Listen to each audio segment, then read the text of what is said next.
Admiral Xiaxthara of the Galactic Council stood on the bridge of her flagship, watching the tactical display with growing concern.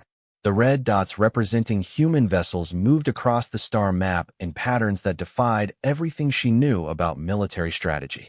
For 3 centuries, the galaxy had dismissed humanity as a minor species, clever enough to build decent ships, but lacking the natural warrior instincts of the Krillian Empire or the technological supremacy of the Vorthan Collective. That assessment was about to change forever.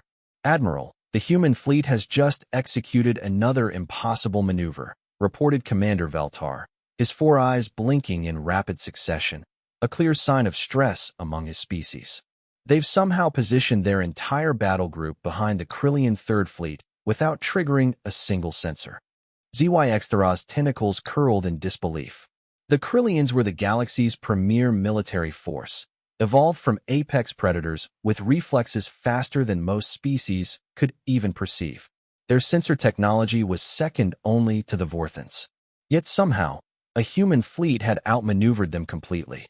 "Show me the engagement data from the Kepler system," she ordered. The holographic display shimmered to life, showing the recent battle that had shocked the entire galaxy. 3 days ago, a small human colony in the Kepler system had come under attack from a Krillian raiding fleet. Standard protocol suggested the humans should have evacuated immediately. Their colony defense force consisted of only 12 ships against 47 Krillian vessels. Instead, the humans had done something unprecedented. The recording showed the Krillian fleet approaching in their traditional wedge formation, a tactic that had dominated galactic warfare for over 1,000 years. The human ships appeared to retreat, drawing the attackers deeper into the system. To any military observer, it looked like a standard withdrawal before inevitable defeat. Then, everything changed. "Computer, slow the playback to quarter speed," Zyxthara commanded. At the reduced speed, she could see what had actually happened. The human ships hadn't been retreating, they'd been positioning themselves. As the Krillian fleet pursued, the human vessels had used the system's asteroid field not as cover, but as a weapon. Small charges placed on specific asteroids created a cascade effect, turning the entire field into a moving maze that channeled the Krillian ships into predetermined kill zones. But that was only the beginning. As the Krillian fleet found themselves trapped in the artificially manipulated asteroid field, the human ships revealed their true positions. They hadn't fled. They'd been hiding throughout the system, using techniques that somehow made their vessels invisible to even the most advanced sensors. How did they mask their thermal signatures? Commander Veltar whispered, his voice filled with awe. "Our scientists said it was impossible to hide from Krillian sensor arrays." Zyxthara didn't answer because she didn't know. She watched as the human ships emerged from seemingly empty space, their weapons firing with a precision that defied belief. Every shot hit its target. Every maneuver was perfectly timed. Within 18 minutes, the entire Krillian raiding fleet was either destroyed or captured. 18 minutes. The same Krillian raiders had terrorized 3 different star systems over the past year. They destroyed 2 Vorthan research stations and forced the proud Centaurian fleet to retreat from the Rigel sector. Yet 12 human ships had eliminated them in less time than it took most species to complete their pre-battle rituals. "Admiral, we're receiving a priority transmission from the Galactic Council," announced the communications officer. "Put it through." The image of Chancellor Mordun appeared on the main screen, his usually composed demeanor showing cracks of uncertainty. The ancient leader of the galaxy's most powerful civilizations looked older than his 800 years. "Admiral Zyxthara, I trust you've reviewed the Kepler system engagement data. The Council requires your immediate assessment of this development." Zyxthara chose her words carefully. "Chancellor, I believe we may have fundamentally misunderstood human military capabilities." "Explain." "Our intelligence indicated that humans were a relatively peaceful species, more focused on exploration and trade than warfare.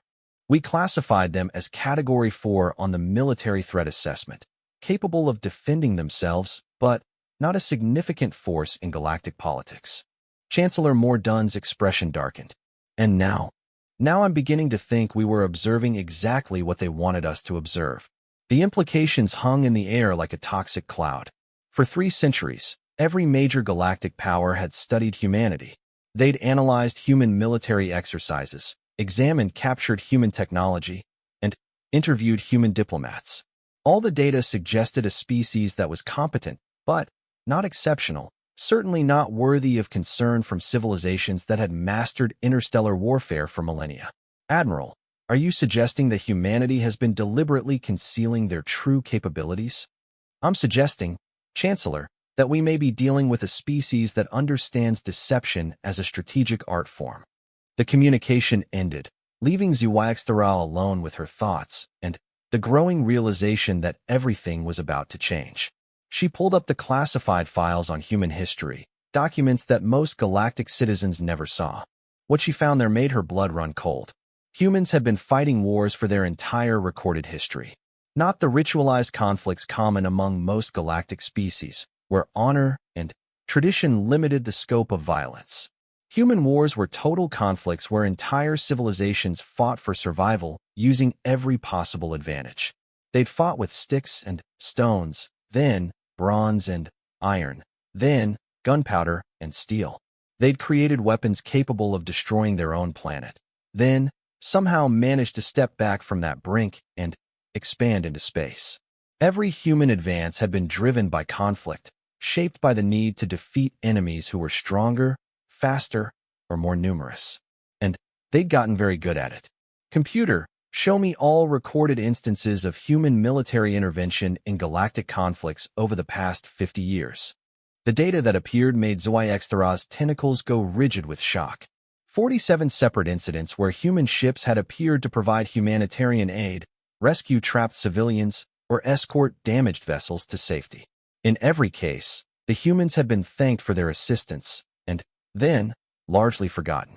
But now, looking at the data with new understanding, she saw the pattern. Every human intervention had occurred in strategically significant locations. Every rescue operation had allowed human ships to map defensive positions, sensor networks, and patrol routes. Every humanitarian mission had provided detailed intelligence about the military capabilities of different species. For 50 years, humanity had been conducting the most sophisticated intelligence-gathering operation in galactic history, and no one had noticed because they disguised it as altruism. Computer, analyze human ship movements during the Vorthan-Centaurian trade dispute. The analysis confirmed her fears. While the galaxy's attention had been focused on the economic negotiations between two major powers, human ships had systematically mapped every major shipping route, defense installation, and military depot in 3 sectors. They'd done it under the guise of providing neutral mediation and humanitarian supplies to refugees. The scope of the deception was breathtaking. Admiral, incoming transmission from Earth's diplomatic mission, announced the communications officer. Ambassador Sarah Chun appeared on the screen, her expression pleasant and professional. She was a small woman by galactic standards, unremarkable except for her intelligence and diplomatic skill. Zhuangxtara had worked with her on several trade agreements and had always found her reasonable and straightforward. Now she wondered what else she'd missed. Admiral, I hope you're well. I wanted to discuss the recent incident in the Kepler system. Of course, Ambassador. I imagine Earth is concerned about the attack on your colony. Actually, we're more concerned about the galaxy's reaction to our defense of it.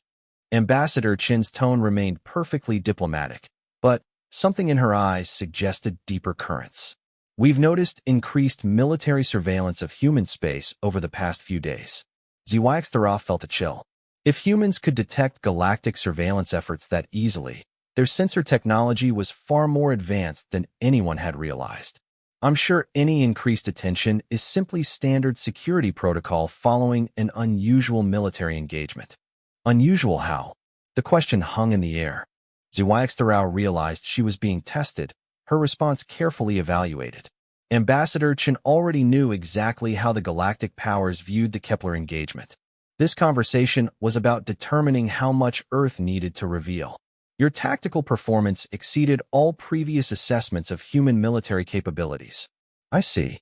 And what assessments would those be? Another test. Another moment where Zhuangxtara had to decide how honest to be with a species that had just demonstrated they were far more dangerous than anyone had imagined. Ambassador, I think we should speak plainly.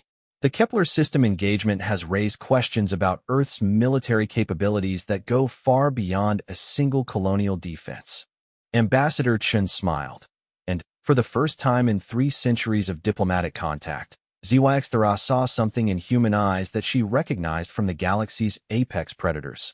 The calm confidence of a hunter who had been waiting patiently for the right moment to reveal themselves. Admiral, humanity has always been clear about our capabilities. We've shared our technology freely, participated in joint military exercises, and maintained transparent diplomatic relations with all galactic powers. And yet somehow you defeated a Krillian fleet in 18 minutes using tactics that our military theorists considered impossible. Did we? Or did we simply use tactics that your military theorists never bothered to consider? The distinction was subtle but important. It suggested that human military superiority wasn't based on secret superweapons or hidden technology, but on approaches to warfare that other species had overlooked or dismissed. What approaches? Tell me, Admiral, when your species evolved, what was your primary survival challenge? The question seemed unrelated, but Zhuangxia sensed its importance. My people evolved in deep ocean trenches. Our primary challenge was navigating complex, three-dimensional environments while avoiding larger predators. Fascinating. And your military tactics reflect that evolutionary background. You excel at complex maneuvering and defensive positioning. Yes, the Krillians evolved as pack hunters on open plains. Their tactics emphasize speed, aggression, and overwhelming force applied to the weakest point. That's correct. The Vorthans developed on a world with limited resources, so they learned to maximize technological efficiency and minimize waste. Zhuangxia was beginning to see where this was heading. And humans. Humans evolved on a world filled with other intelligent species that were stronger, faster, and better adapted to their environments than we were. Our primary survival strategy wasn't superior strength or speed or technology. What was it? Learning to think like our enemies better than they thought like themselves. The simple statement carried implications that made Zhuangxia's mind reel. Every human diplomatic interaction, every cultural exchange, every joint military exercise hadn't just been about cooperation. It had been about learning how other species thought, how they fought, how they could be defeated. For 3 centuries, humanity has been studying galactic military doctrine, not to copy it, but to understand its limitations and blind spots. We've learned how every major species approaches warfare, what they consider possible and impossible, what tactics they would never expect because they violate their fundamental assumptions about combat. And the Kepler system?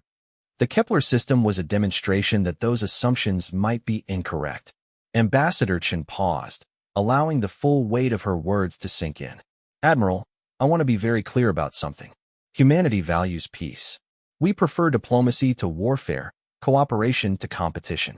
But we've learned from our history that peace is only possible when those who would threaten it understand the cost of aggression. Is that a threat, Ambassador? It's a clarification.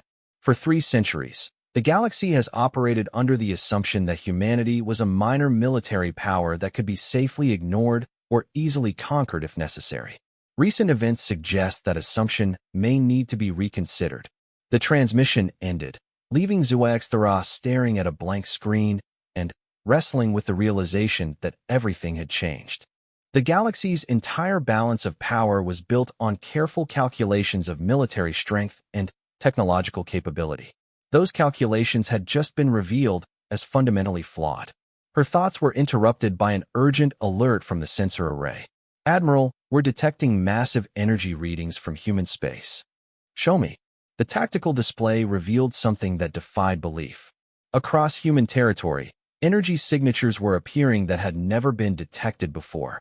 Ships, installations, and weapon systems that had been completely invisible to galactic sensors were suddenly becoming visible.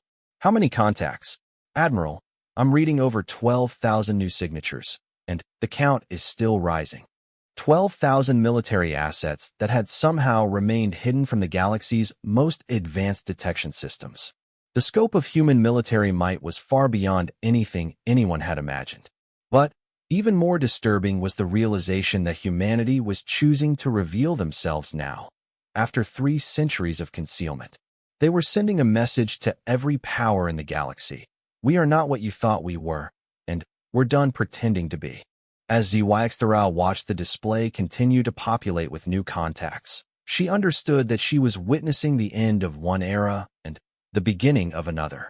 The galaxy had operated for millennia under the assumption that military power was distributed among a handful of major civilizations, with humanity safely relegated to the margins.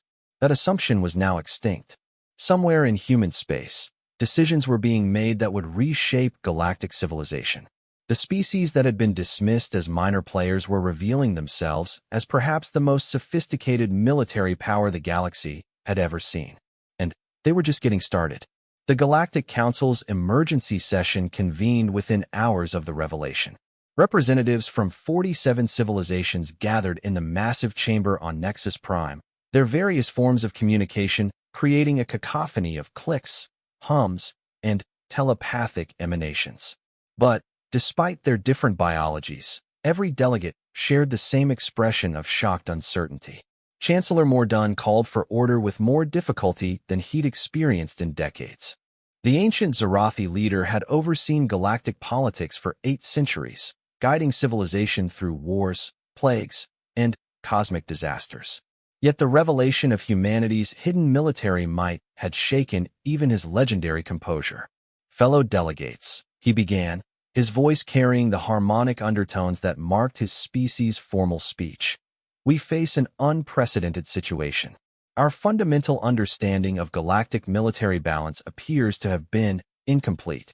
The understatement drew nervous laughter from several delegates, though the Krillian representatives' razor-sharp mandibles clicked in obvious agitation.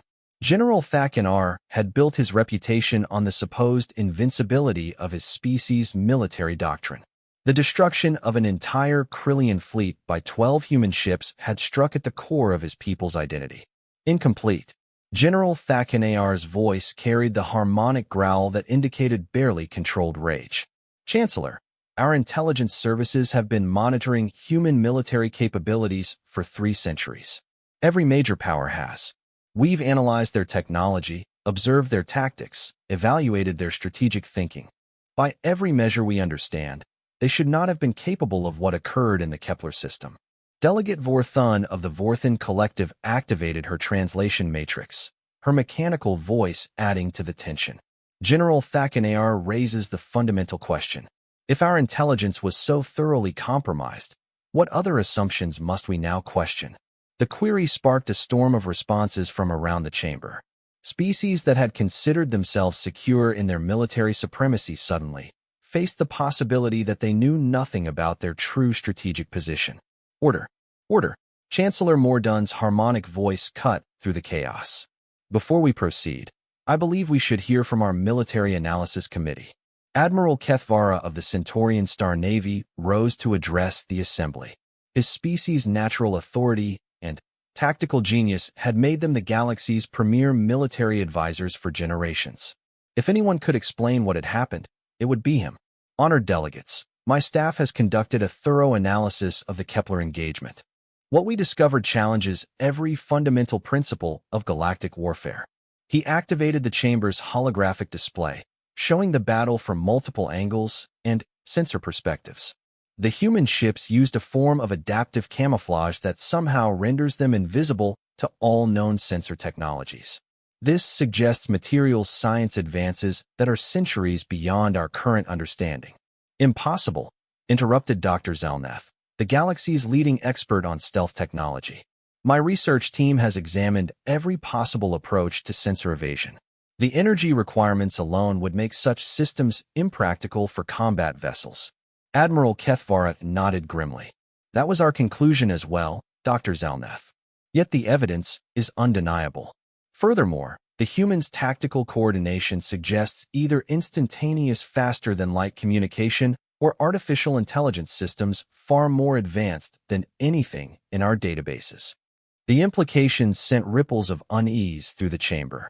Instantaneous communication across interstellar distances would revolutionize not just military tactics, but the entire structure of galactic civilization. Advanced artificial intelligence raised even more disturbing possibilities. There's more, Admiral Kethvara continued. Analysis of the asteroid manipulation suggests gravitational control technology that we considered purely theoretical. The precision required to redirect multiple large objects while maintaining the illusion of natural movement indicates computational capabilities that dwarf our most advanced systems. Chancellor Mordaunt felt the weight of centuries pressing down on him. Every revelation made the situation more alarming. If humanity possessed such advanced technology, why had they concealed it for so long? And, more importantly, what did their decision to reveal it now signify? Admiral, what is your assessment of current human military strength? Chancellor, based on the energy signatures that became visible yesterday, conservative estimates suggest human military capability exceeds the combined forces of all other galactic powers by a factor of at least 10 to 1. The chamber fell silent. Even the background hum of translation matrices ceased as delegates processed the staggering implication. Humanity hadn't just hidden their true capabilities. They'd been restraining themselves to a degree that made their previous interactions seem almost charitable. Dr. Yixthara of the Andromedan Institute of Strategic Studies requested permission to speak. Her species' natural telepathic abilities had made them the galaxy's premier intelligence analysts, capable of detecting deception and hidden motivations in ways other species couldn't match. Honored Chancellor, my institute has been reviewing all historical interactions with humanity in light of these revelations. We've discovered patterns that suggest a level of strategic planning that spans multiple centuries. She activated her own display, showing a complex web of human activities across galactic space. Every human exploration mission, every diplomatic exchange, every humanitarian intervention appears to have been carefully designed to gather intelligence while projecting an image of limited capability. The sophistication of this deception suggests institutional planning across multiple human generations. General Thakinar's mandibles clicked rapidly. Are you suggesting that humanity has been conducting a centuries-long intelligence operation against the entire galaxy? I'm suggesting, General, that humanity may have been preparing for a conflict that they saw as inevitable while ensuring that potential enemies underestimated their capabilities until the moment of revelation. The words hung in the air like a death sentence. If Dr. Yixthara was correct, then humanity had been playing a game that no other species had even realized was being played. They'd studied every major power, learned their strengths and weaknesses, and positioned themselves to exploit that knowledge when necessary. Chancellor Mordaunt was about to call for a recess when an urgent alert flashed across every delegate's personal display. An incoming transmission from Earth's embassy carried the highest diplomatic priority codes. Ambassador Chen appeared on the main screen, her appearance as calm and professional as ever. But now every delegate in the chamber understood they were looking at a representative of what might be the most dangerous military power in galactic history. Honored delegates, I apologize for interrupting your session, but Earth has become aware of your emergency gathering and wishes to address any concerns you might have. Chancellor Mordaunt chose his words carefully. Ambassador Chen, the Council is indeed discussing recent events. Perhaps you could provide some clarity regarding the extent of Earth's military capabilities. Certainly, Chancellor. Humanity has always been transparent about our defensive capabilities. We've never hidden our commitment to protecting human colonies and trade routes. Ambassador, General Thakinar interrupted, his voice carrying barely controlled hostility. Our analysis suggests human military strength may have been significantly underestimated by factors that strain credibility. Ambassador Chen smiled with what now seemed like predatory patience. General, I think there may be a fundamental misunderstanding about the nature of human military doctrine. Perhaps it would help if I provided some historical context. Without waiting for permission, she activated her own holographic display, showing images of Earth's history that few non-humans had ever seen. These are battlefields from humanity's past. Our species has been engaged in warfare for over 10,000 years of recorded history. We've fought with every conceivable weapon, in every possible environment, against enemies who possessed every imaginable advantage over us.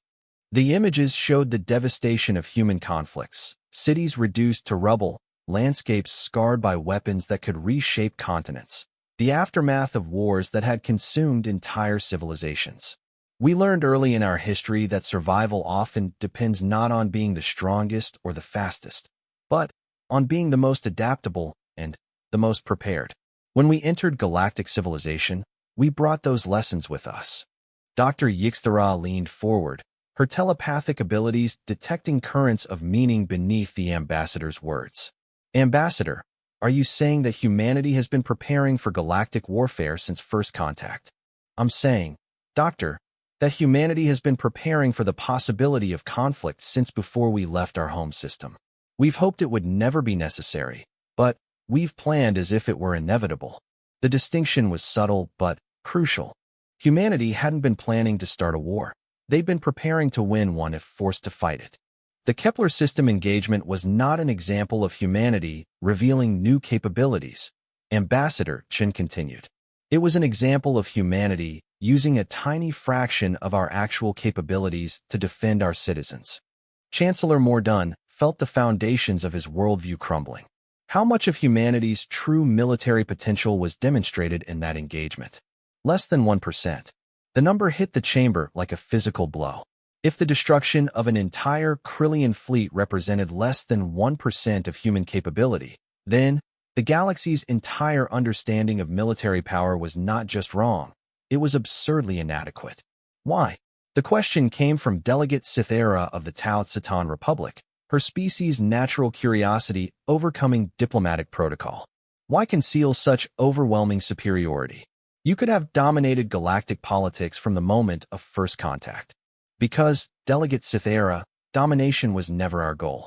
Humanity learned long ago that the most effective forms of power are those that never need to be used. We preferred to build relationships based on mutual benefit rather than intimidation. And now, Ambassador Chen's expression grew more serious. Now certain elements within the galaxy appear to believe that humanity's preference for peaceful coexistence makes us weak or vulnerable.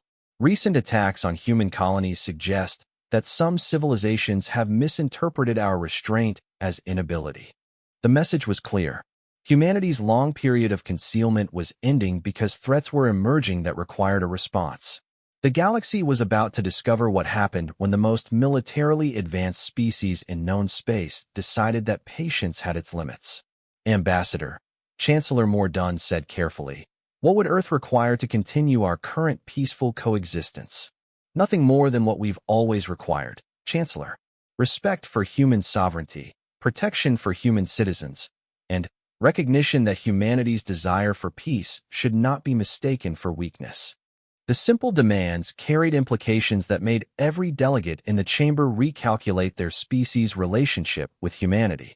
For 3 centuries, galactic civilization had operated under the assumption that humans were junior partners in an alliance dominated by older, more established powers.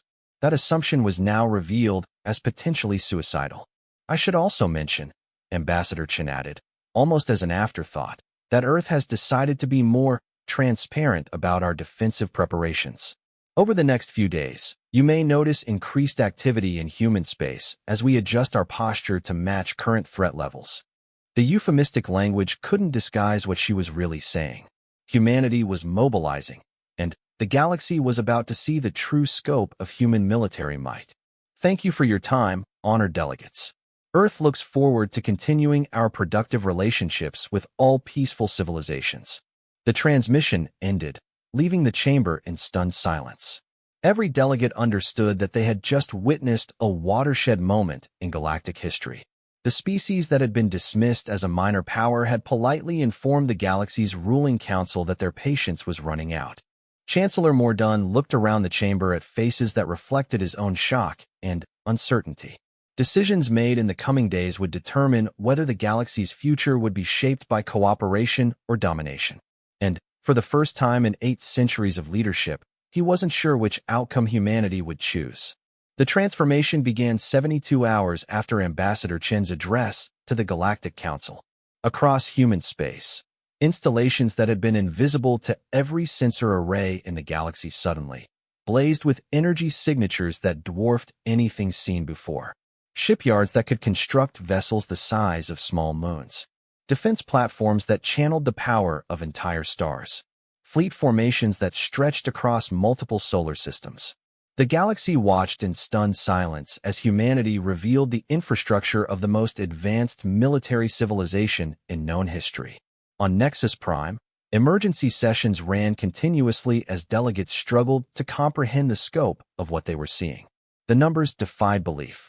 Conservative estimates suggested that humanity possessed more military vessels than the rest of the galaxy combined.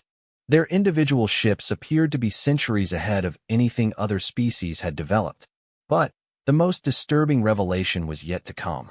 Dr. Yixthara of the Andromedan Institute burst into Chancellor Mordunn's private chambers, her usually composed demeanor shattered by what she discovered. "Chancellor, we need to speak immediately. What we're seeing in human space, it's not possible." "Doctor, I'm afraid that sentiment has become rather common lately." "No, you don't understand. The energy outputs we're detecting from human installations suggest they're drawing power directly from stellar cores. The materials science required for their ship construction appears to violate several fundamental physical laws. Their fleet movements indicate propulsion systems that treat interstellar distances as trivial." Chancellor Mordunn's ancient mind struggled to process the implications. "Are you suggesting that human technology is beyond our scientific understanding?" "I'm suggesting that human technology may be beyond the scientific understanding of any species in this galaxy. The gap isn't measured in decades or centuries. It's measured in epochs." Before the Chancellor could respond, alarms began blaring throughout the station. Admiral Zyxthara's voice echoed through the emergency communication system. "All council members to the Situation Room immediately. We have multiple incoming fleets." The Situation Room's tactical display revealed the galaxy's worst nightmare made manifest. Massive formations of ships were moving toward every major population center, trade hub, and military installation. The vessels were unlike anything in existing databases, sleek, enormous, and radiating energy signatures that suggested weapons capable of sterilizing entire worlds. "How many ships?" Chancellor Mordun asked, though he wasn't sure he wanted to know the answer. "Sir, we've identified over 50,000 vessels in the initial wave, with more still emerging from what appear to be permanent faster-than-light transit points." The number staggered everyone present. The combined fleets of all galactic powers totaled perhaps 8,000 ships. Humanity was deploying a force 6 times larger than everything the galaxy could muster, and it appeared to be only a fraction of their total capability. "Sir, we're receiving a transmission from the lead formation." Admiral Sarah Martinez appeared on the main screen, her crisp military bearing a stark contrast to the diplomatic elegance that humanity had always projected. She wore the uniform of what appeared to be an entirely new military organization, one that radiated competence and barely restrained power. "Chancellor Mordun, I am Admiral Martinez, commanding officer of the Sol Defense Force. I apologize for the dramatic nature of our approach, but recent intelligence suggests that immediate action is required to preserve galactic stability. Admiral, your fleet movements are being interpreted as potentially hostile by several major powers." "Chancellor, our fleet movements are a direct response to intelligence indicating that multiple coalitions are forming to launch preemptive strikes against human colonies. We've detected extensive military preparations by the Krillian Empire, the hegemony of Tsar, and the Ravager clans." The revelation hit the chamber like a physical blow. While the Council had been debating how to respond to humanity's revealed strength, several aggressive civilizations had apparently decided that humanity needed to be neutralized before they became an uncontainable threat. "Admiral, the Council has no knowledge of such preparations." "With respect, Chancellor, the Council's intelligence networks appear to have been compromised for some time. We have detailed evidence of planning for coordinated attacks on 17 human colonies, as well as proposed targeting of Earth itself." Admiral Martinez activated her own tactical display, showing intelligence data that proved coordination between civilizations that were supposedly neutral or even hostile to each other. The evidence was overwhelming. While humanity had been concealing their strength, their enemies had been planning genocide. The attacks were scheduled to begin within the next 48 hours, Admiral Martinez continued. Humanity cannot, and will not allow our colonies to be destroyed based on fear of our defensive capabilities. General Thackenar materialized on a secondary screen, his massive form bristling with barely controlled fury. Admiral, the Krillian Empire demands an immediate explanation for the presence of human warships in our sovereign territory. General Thackenar, human ships are present in your territory because we detected your Third Fleet massing for an attack on New Geneva Colony. We've also identified preparations for similar attacks throughout the Spiral Arm. You dare to spy on the Empire? General, we've been monitoring the activities of every major military power for the past 3 centuries. What we discovered is that several civilizations have been planning humanity's destruction almost since first contact. The admission silenced the chamber. Humanity hadn't just been hiding their strength. They'd been conducting the most comprehensive intelligence operation in galactic history, monitoring every potential threat while maintaining the illusion of vulnerability.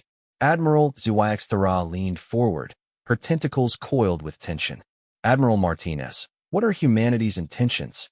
Your current deployment could conquer the entire galaxy within weeks. Admiral, humanity has no desire to conquer anyone. But we also have no intention of allowing ourselves to be conquered. Our current deployment is designed to prevent the conflicts that multiple intelligence sources indicate we're about to begin. By occupying every major star system in the galaxy, by demonstrating that such conflicts would be futile and catastrophic for all involved parties. The distinction was crucial. Humanity wasn't launching an invasion. They were conducting the most massive military intervention in galactic history to prevent a war that would have consumed entire civilizations. Chancellor Mordun realized he was witnessing something unprecedented. Admiral, you're establishing a galactic military protectorate. Chancellor, we're ensuring that the galaxy remains stable enough for peaceful development. Recent events have demonstrated that the current balance of power encourages aggression from civilizations that believe they can eliminate rivals before those rivals become too strong. And humanity appointed itself to correct that imbalance. Chancellor, humanity discovered that several coalitions were planning to correct that imbalance through our extinction. We chose a more comprehensive solution. The logic was unassailable, even if the implications were terrifying. Faced with coordinated plans for their destruction, humanity had revealed their true strength and used it to neutralize every potential threat simultaneously. What happens now? The question came from Delegate Vorthun, her mechanical voice carrying overtones of resignation. Now, Delegate, the galaxy continues as it always has, with a few important modifications. Unprovoked attacks against peaceful civilizations will no longer be tolerated. Military buildups designed to threaten civilian populations will be prevented, and any attempts to develop weapons of mass destruction will be interrupted before they can be completed. Ambassador Chen appeared on another screen, her diplomatic presence providing a softer counterpoint to Admiral Martinez's military authority. Honored delegates, Earth wants to be very clear about our intentions. We have no desire to rule the galaxy or dictate policy to independent civilizations. We simply require that galactic civilization operate according to principles that ensure the survival and prosperity of all peaceful species. And if civilizations choose not to accept these principles, General Thackenar demanded. General, Admiral Martinez answered, civilizations are free to make their own choices. They're simply no longer free to impose the consequences of those choices on others through military force. The new reality was crystallizing with brutal clarity. Humanity had established itself as the galaxy's ultimate military authority, not through conquest, but through the threat of overwhelming defensive capability. Any civilization that chose aggression would find themselves facing force that made resistance futile. Admiral, Chancellor Mordun asked carefully, how long will this protective deployment continue? Chancellor, our deployment will continue until the galaxy demonstrates that it can maintain peace without external enforcement. We estimate that might take several generations, given current political dynamics. The time frame sent shock waves through the chamber. Humanity wasn't planning a temporary intervention. They were establishing a new galactic order that might last for centuries. Dr. Yixtara activated her communication array, her telepathic abilities detecting currents of meaning that others might miss. Admiral Martinez, our analysis suggests that human military capability extends far beyond what you've demonstrated. How much of your actual strength is currently deployed? The question hung in the air as delegates realized they were about to learn just how thoroughly humanity had been concealing their true nature. Dr. Yixtara, current deployment represents approximately 15% of Seoul Defense Force capability. We maintain substantial reserves to address potential external threats to the galaxy as a whole. 15%. The fleet formations that had paralyzed galactic civilization with their overwhelming presence represented a tiny fraction of humanity's actual military might. External threats?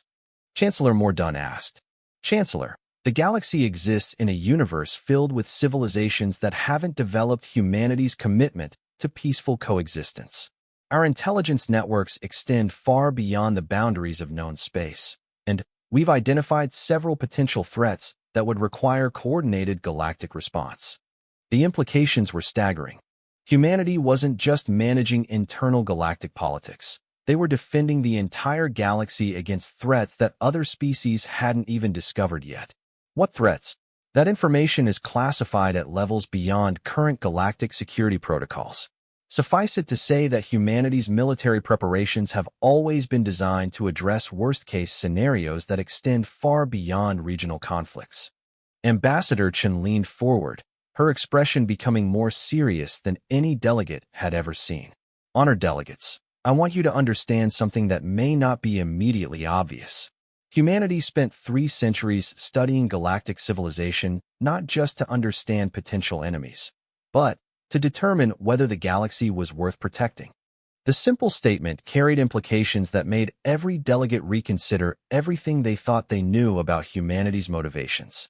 We discovered civilizations capable of incredible beauty, scientific achievement, and cultural development.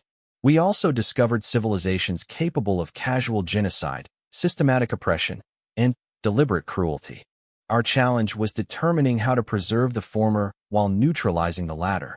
And your conclusion? Our conclusion, Chancellor, is that galactic civilization is worth protecting, but only if it can be guided away from its destructive tendencies. Today marks the beginning of that guidance. The chamber fell silent as delegates processed the magnitude of what they were witnessing. Humanity hadn't just revealed their military supremacy. They'd revealed their intention to use that supremacy to reshape galactic civilization according to their own moral framework. The choice facing every species is simple, Admiral Martinez concluded. Embrace peaceful development and cooperative growth, or discover the limitations that will be placed on aggressive expansion. Humanity hopes that most civilizations will choose the former. And if they choose the latter? General Thackiner asked, though his tone had lost much of its earlier hostility. General, they'll discover that humanity's preference for peace doesn't extend to tolerating threats against innocent populations. We've learned from our own history that sometimes the only way to ensure peace is to make war impossible. The transmission ended, leaving the delegates to contemplate a galaxy that had been fundamentally transformed within a matter of days. The species that had seemed like junior partners in galactic civilization had revealed themselves as its ultimate guardians, whether other species wanted guardians or not. Chancellor Mordun looked around the chamber at representatives who were struggling to understand their new reality. The galaxy they'd known was gone, replaced by something that might be more peaceful but would certainly be more controlled. Whether that transformation would ultimately prove to be liberation or conquest remained to be seen. But one thing was certain, humanity had revealed their true power, and the galaxy would never be the same again.